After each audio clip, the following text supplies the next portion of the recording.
Fourth math student, let us start new chapter, that is vector and 3D. So first we will discuss about vector. Okay. Now vector, what is vector? So there are two types of quantities, vector and scalar. Vector quantities are those quantities which shows are having magnitude and direction both.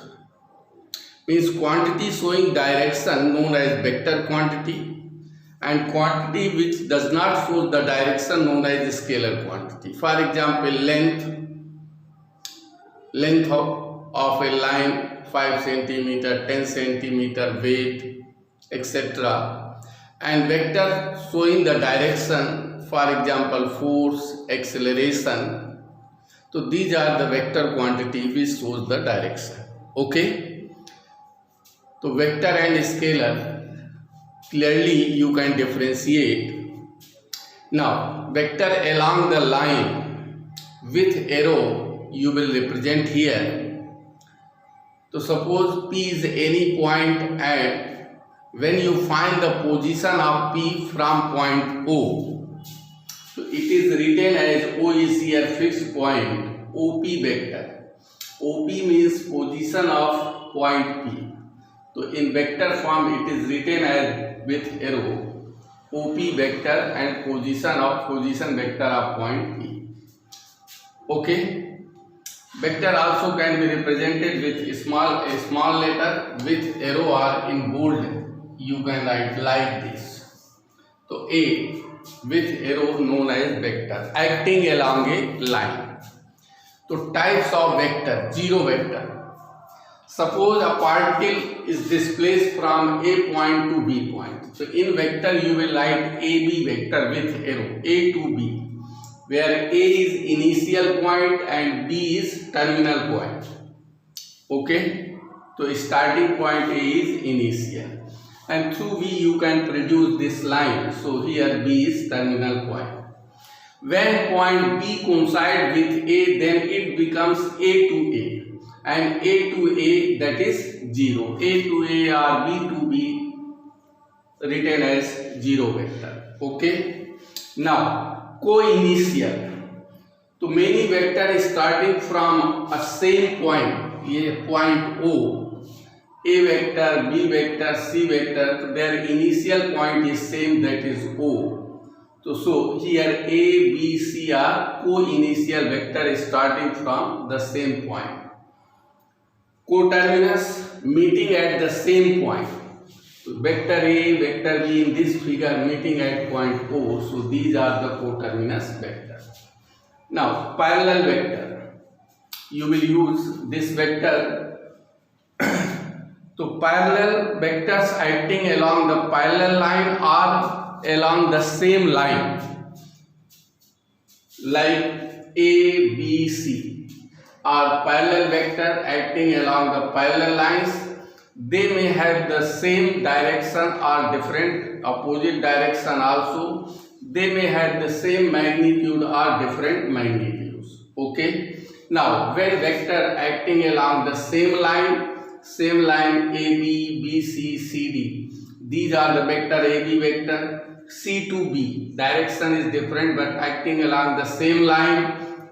CD along the same line. So direction may be different but they are acting along the same line, so known as parallel or collinear also. So if two vectors are parallel, you will remember here A parallel to B, then it is written as vector A is equal to lambda times vector B, where lambda is any arbitrary constant.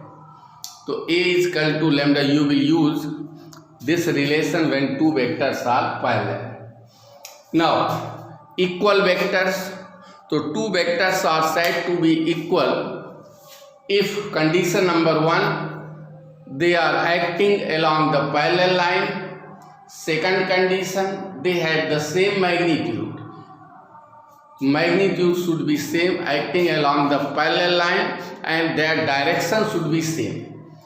So under these 3 points, vectors are known as parallel. So first condition is vector should acting along the parallel line. Second condition, they may have the same magnitude or having same magnitude. Third condition, what is the third condition? Magnitude should be same, acting along the parallel line, and their direction should be same. When these 3 conditions follows, then you can say that vectors are equal. So here length AB is equal to CD, their direction is same, they are acting along the parallel line. So here you will write vector AB is equal to vector CD. Or when you take mod means magnitude, mod AB is equal to mod C. When you take magnitude, then without direction you will write length AB is equal to CD. Okay. Now addition of 2 or more vector. When you add many vectors, so how can you add? Look here, A, B, C, there are 3 vectors here. So first, second vector you will add from terminal point of first vector. So AB is first vector, that is A. Here you can write A. BC is second vector represented by with a small letter B. CD is third vector. So second vector is added to terminal point of first, and third vector is added to terminal point of second. So you will find the resultant of 2 vector. So first 2 vector AB plus BC, its resultant is AC. Here AB, BC, CD 3 vectors are added. So resultant of first 2 AB plus BC, BB coincide, its resultant is A to C. And from the resultant of first 2, third vector is added. So AC plus CD is equal to AD. Okay. So in this way you can find the resultant. So again listen here. First you will find the resultant of first 2.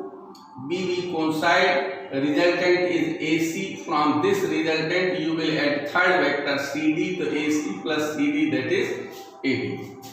Now negative vector.